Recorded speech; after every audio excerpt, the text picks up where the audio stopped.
Friends, welcome to Nagaveni Achar's kitchen. November 9th ನನ್ನ birthday ಇತ್ತು. ನನ್ನ ಬರ್ತ್ಡೇ ಹೇಗೆ ಸೆಲೆಬ್ರೇಟ್ ಮಾಡಿಕೊಂಡೆ ಅಂತ ಒಂದು ಶಾರ್ಟ್ ವ್ಲಾಗ್ ನೋಡೋಣ. ಕಮ್ಯುನಿಟಿ ಟ್ಯಾಬ್ನಲ್ಲಿ ತುಂಬ ಜನ ಬರ್ತ್ಡೇ ವಿಶಸ್ಸನ್ನು ತಿಳಿಸಿದ್ದೀರಾ. ಸೊ ಯಾರೆಲ್ಲ ನನ್ನ ಬರ್ತ್ಡೇಗೆ ವಿಶ್ ಮಾಡಿದಿರೋ ನಿಮ್ಮೆಲ್ಲರಿಗೂ ನಮ್ಮ ಕಡೆಯಿಂದ ತುಂಬ ಥ್ಯಾಂಕ್ಸನ್ನು ತಿಳಿಸ್ತೀನಿ. ಬರ್ತ್ಡೇ ಸ್ಪೆಷಲ್ ರೆಸಿಪಿ ಅಂದರೆ ಚೆನ್ನ ಭಟೂರ. ಚೆನ್ನ ಮಸಾಲ ತುಂಬ ಟೇಸ್ಟಿಯಾಗಿ ಬಂದಿತ್ತು. ಇಲ್ಲಿದೆ ನಿಮಗೋಸ್ಕರ ಈ ರೆಸಿಪಿ ವಿಡಿಯೋ.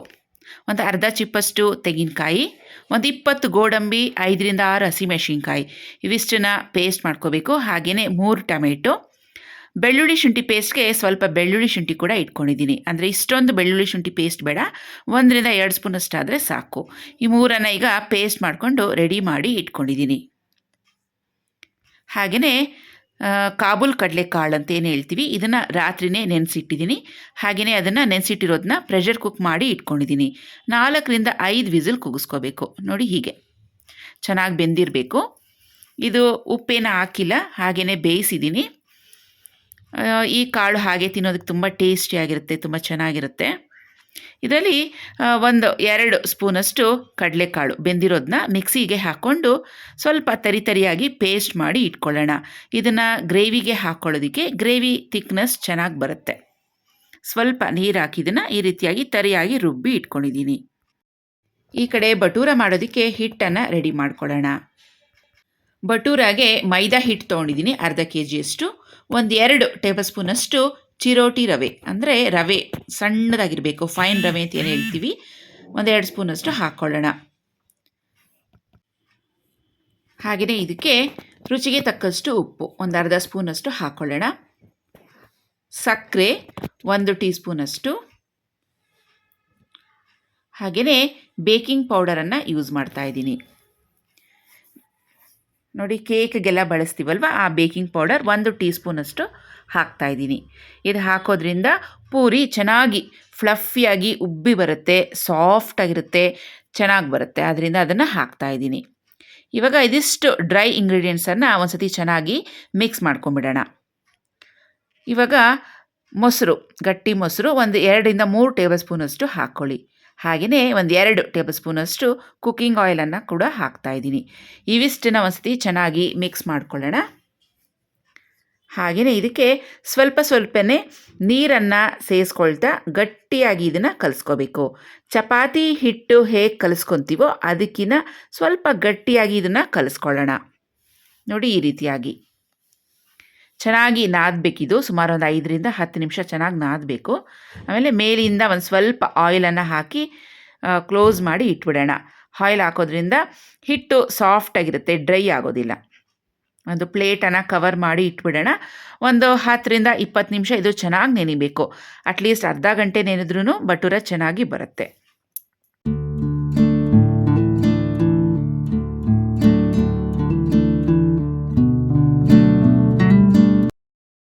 ಈಗ ಚೆನ್ನ ಮಸಾಲ ಮಾಡ್ಕೊಳ್ಳೋಣ. ಸ್ಟವ್ ಮೇಲೆ ಒಂದು ಪ್ಯಾನ್ ಬಿಸಿ ಆಗೋದಕ್ಕೆ ಇಟ್ಟಿದ್ದೀನಿ.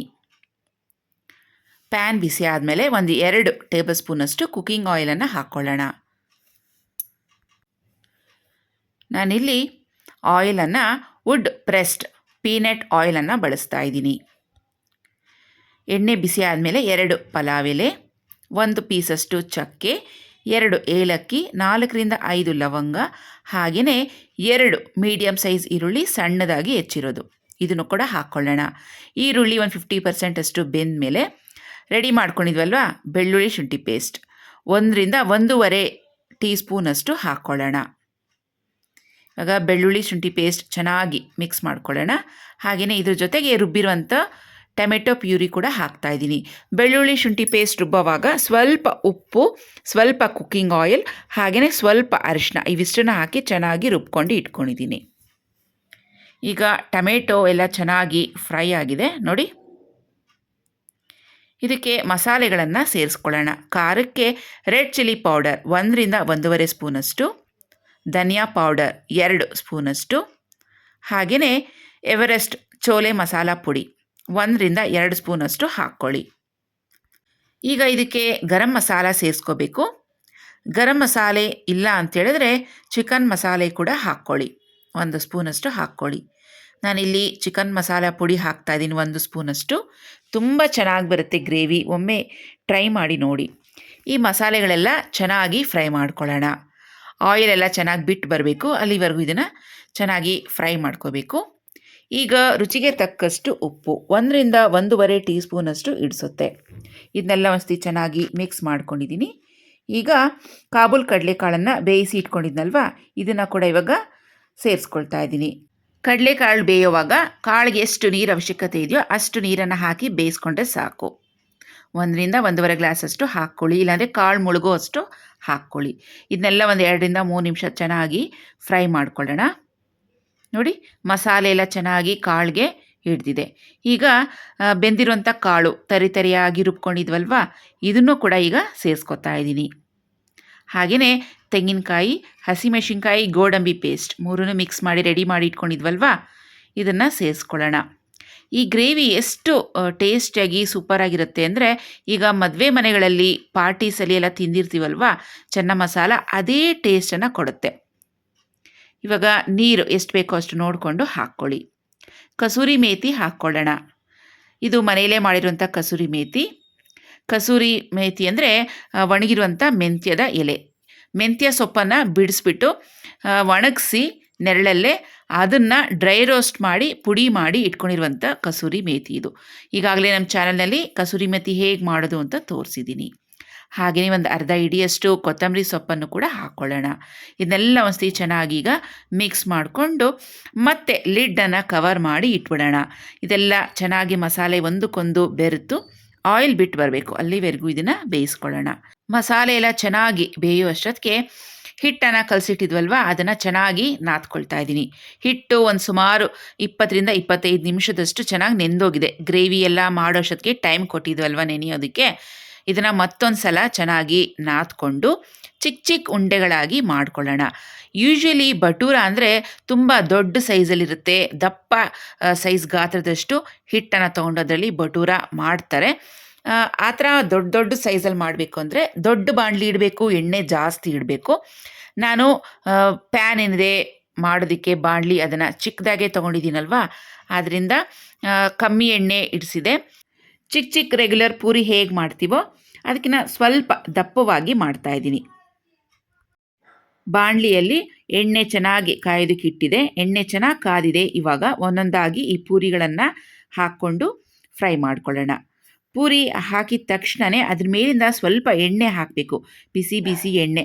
ಆವಾಗಲೇ ಅದು ಚೆನ್ನಾಗಿ ಉಬ್ಬುತ್ತೆ, ಇಲ್ಲಾಂದರೆ ಉಬ್ಬೋದಿಲ್ಲ.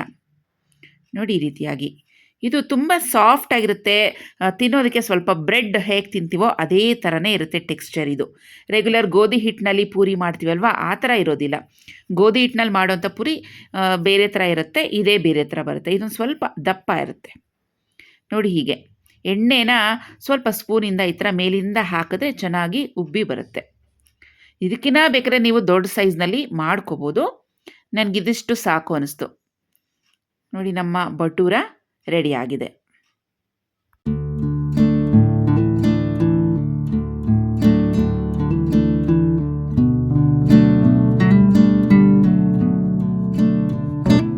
ಈ ಕಡೆ ನಮ್ಮ ಚೋಲೆ ಮಸಾಲೆ ಅಥವಾ ಚೆನ್ನ ಮಸಾಲೆ ಅಂತ ಏನು ಹೇಳ್ತೀವಿ, ಅದು ಕೂಡ ಚೆನ್ನಾಗಿ ಬೆಂದಿದೆ. ಆಯಿಲ್ ಹಾಕಿದ್ವಲ್ಲೋ ಅದೆಲ್ಲ ಮೇಲೇ ತೇಲ್ತಾ ಇದೆ, ಎಣ್ಣೆ ಎಲ್ಲ ಕಾಣ್ತಾ ಇದೆ ಮೇಲೇ. ಸೊ ಎಣ್ಣೆ ಎಲ್ಲ ಮೇಲೆ ತೇಲ್ದಾಗ ಈ ಮಸಾಲೆ ರೆಡಿಯಾಗಿದೆ ಅಂತ ಅರ್ಥ. ನಮ್ಮ ಚೆನ್ನ ಮಸಾಲ ರೆಡಿ ಆಯಿತು.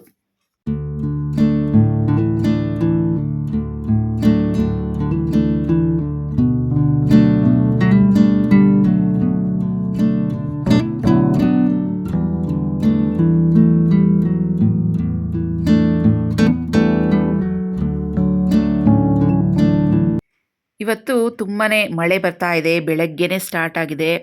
ವೆದರ್ ತುಂಬ ಚಿಲ್ಲಾಗಿದೆ. ನೋಡಿ, ಇಂಥ ಟೈಮ್ನಲ್ಲಿ ಬಿಸಿ ಬಿಸಿ ಪೂರಿ ಈ ಥರ ಗ್ರೇವಿಗಳು ಮಾಡ್ಕೊಂಡು ತಿಂದರೆ ಆಹಾ ಸೂಪರ್ ಆಗಿರತ್ತಲ್ವ. ನೋಡಿ ವೆದರ್ ನೋಡಿ ಯಾವ ರೀತಿ ಇದೆ, ಮೋಡ ಕವಿದ ವಾತಾವರಣ. ಬನ್ನಿ ಈ ಕಡೆ ನಮ್ಮ ಬಟೂರ ಚೋಲೆ ರೆಡಿಯಾಗಿದೆ. ನೋಡಿ ಪೂರಿ ನೋಡಿ, ಅದು ಓಪನ್ ಮಾಡಿ ತೋರಿಸ್ತೀನಿ ಯಾವ ರೀತಿ ಇದೆ ಅಂತ ನೀವೇ ನೋಡ್ಬೋದು.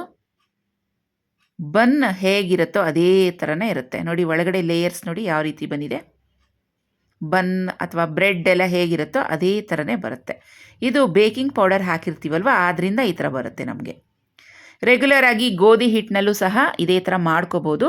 ಗೋಧಿ ಹಿಟ್ಟಿನಲ್ಲಿ ಮಾಡಿದಾಗ ಬೇಕಿಂಗ್ ಪೌಡರ್ ಹಾಕುವಂಥ ಅವಶ್ಯಕತೆ ಇಲ್ಲ. ಮೈದಾ ಹಿಟ್ಟು ಹಾಕಿದಾಗ ಮಾತ್ರ ನಾವು ಹಾಕಬೇಕು.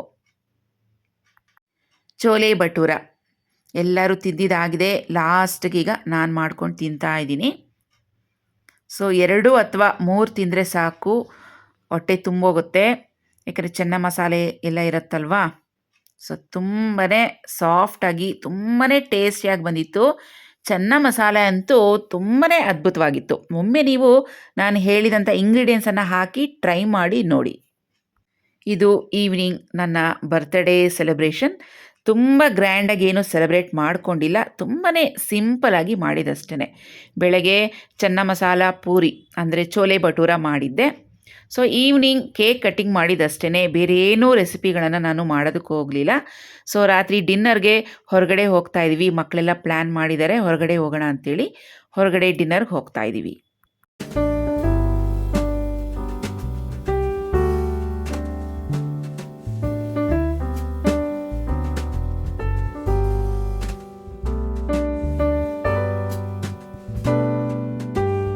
ಈಗ ಟೈಮಿಂಗ್ಸ್ ಬಂದು 9:30. ಎಲ್ಲರಿಗೂ ವೇಟ್ ಮಾಡ್ತಾ ಇದ್ವಿ ಕೇಕ್ ಕಟ್ಟಿಂಗೋಸ್ಕರ. ಕೇಕ್ ಕಟ್ಟಿಂಗ್ ಮಾಡೋದಷ್ಟಕ್ಕೆ ಸ್ವಲ್ಪ ಲೇಟ್ ಆಯಿತು. ಸೊ ಕೇಕ್ ಕಟ್ ಮಾಡಿ ಈಗ ನಾವು ಡಿನ್ನರ್ಗೆ ಹೊರಗಡೆ ಹೋಗ್ತಾ ಇದ್ದೀವಿ. ಇವನು ನಮ್ಮ ದೊಡ್ಡ ಮಗ ವೈಭವ್.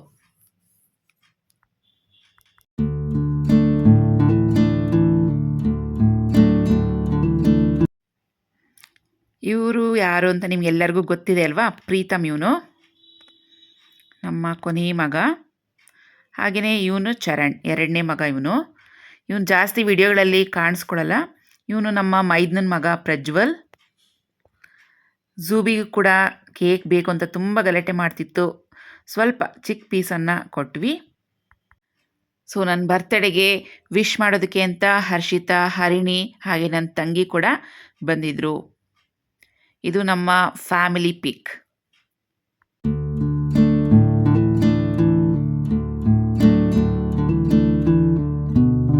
ಹಸ್ಬೆಂಡ್ ಬರ್ತಡೆಗೆ ಅಂತ ಡ್ರೆಸ್ಸನ್ನು ಗಿಫ್ಟ್ ಮಾಡಿದ್ರು. ಹಾಗೆಯೇ ಮಕ್ಕಳೆಲ್ಲ ಸೇರಿ ಒಂದು ವಾಚನ್ನು ಗಿಫ್ಟಾಗಿ ಕೊಟ್ಟಿದ್ದಾರೆ. ವಾಚ್ ತುಂಬಾ ಚೆನ್ನಾಗಿತ್ತು. ಇವತ್ತಿನ ನನ್ನ ಬರ್ತಡೆಗೆ ಯಾರೆಲ್ಲ ವಿಶ್ ಮಾಡಿದಿರೋ ವಾಟ್ಸಪ್ಪಲ್ಲಿ, ಫೇಸ್ಬುಕ್ಕಲ್ಲಿ, ಇನ್ಸ್ಟಾಗ್ರಾಮಲ್ಲಿ ಹಾಗೆಯೇ ಯೂಟ್ಯೂಬ್ ಫ್ಯಾಮಿಲಿ ಮೆಂಬರ್ಸ್ ಯಾರೆಲ್ಲ ವಿಶ್ ಮಾಡಿದಿರೋ ನಿಮ್ಮೆಲ್ಲರಿಗೂ ನನ್ನ ಕಡೆಯಿಂದ ಥ್ಯಾಂಕ್ಸ್ ಹೇಳ್ತೀನಿ.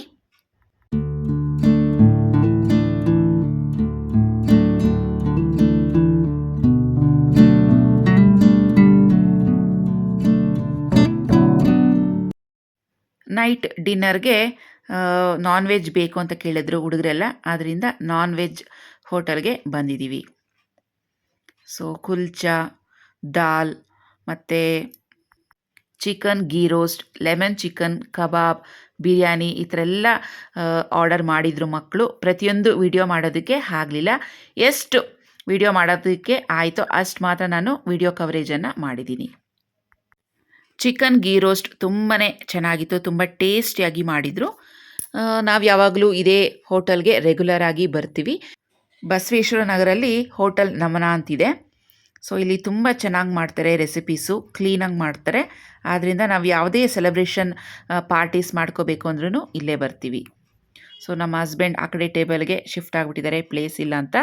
ನಾವಿಲ್ಲಿ ಲೇಡೀಸ್ ಮಕ್ಕಳೆಲ್ಲ ಈ ಕಡೆ ಕೂತ್ಕೊಂಡು ಊಟ ಮಾಡ್ತಾಯಿದ್ದೀವಿ.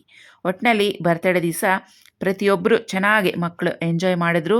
ಜೊತೆಗೆ ಐಸ್ ಕ್ರೀಮ್ ಪಾರ್ಟಿ ಕೂಡ ಇತ್ತು. ಎಲ್ಲ ಮಕ್ಕಳು ಐಸ್ ಕ್ರೀಮ್ ತೊಗೊಂಡ್ರು. ನಾನು ಮತ್ತು ನಮ್ಮ ಹಸ್ಬೆಂಡ್ ಐಸ್ ಕ್ರೀಮ್ ತೊಗೊಳಕ್ಕೆ ಹೋಗಲಿಲ್ಲ, ಯಾಕಂದರೆ ಈಗಷ್ಟೇ ಸ್ವಲ್ಪ ಕೋಲ್ಡ್ ಇತ್ತು ಆದ್ದರಿಂದ. ಸೊ ಇದು ಬಸವೇಶ್ವರ ನಗರಲ್ಲೇ ಇರುವಂಥ ನ್ಯಾಚುರಲ್ ಐಸ್ ಕ್ರೀಮ್ ಶಾಪ್ ಅಂತ, ಐಸ್ ಕ್ರೀಮ್ ಪಾರ್ಲರ್ ಇದು. ಪ್ರತಿಯೊಂದು ಐಸ್ ಕ್ರೀಮ್ ನ್ಯಾಚುರಲ್ ಆಗಿ ಮಾಡಿರ್ತಾರೆ, ನ್ಯಾಚುರಲ್ ಫ್ರೂಟ್ಸ್ ಹಾಕಿರ್ತಾರೆ ಐಸ್ ಕ್ರೀಮಲ್ಲಿ. ಆ ಬೈಟ್ ಒಂದೊಂದೇ ಬೈಟ್ ಸಿಗ್ತಾ ಇರುತ್ತೆ ಐಸ್ ಕ್ರೀಮಲ್ಲಿ, ತುಂಬಾ ಚೆನ್ನಾಗಿರುತ್ತೆ.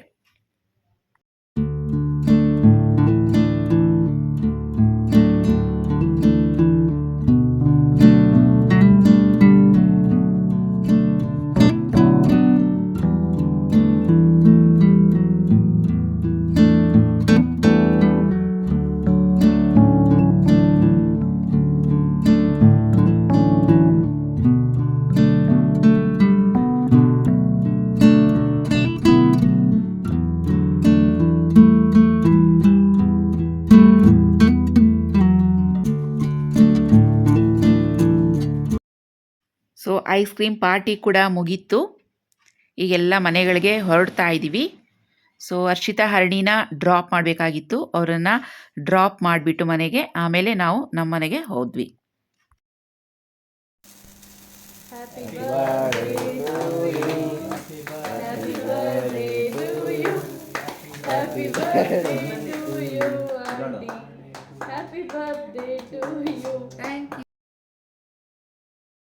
ಫ್ರೆಂಡ್ಸ್, ಇವತ್ತಿನ ವ್ಲಾಗನ್ನು ಮುಗಿಸ್ತಾ ಇದ್ದೀನಿ. ಮತ್ತೆ ಭೇಟಿಯಾಗೋಣ ಮತ್ತೊಂದು ಸೂಪರ್ ಆಗಿರುವಂಥ ವ್ಲಾಗ್ ಜೊತೆಗೆ. ಅಲ್ಲಿವರೆಗೂ take care and bye bye friends.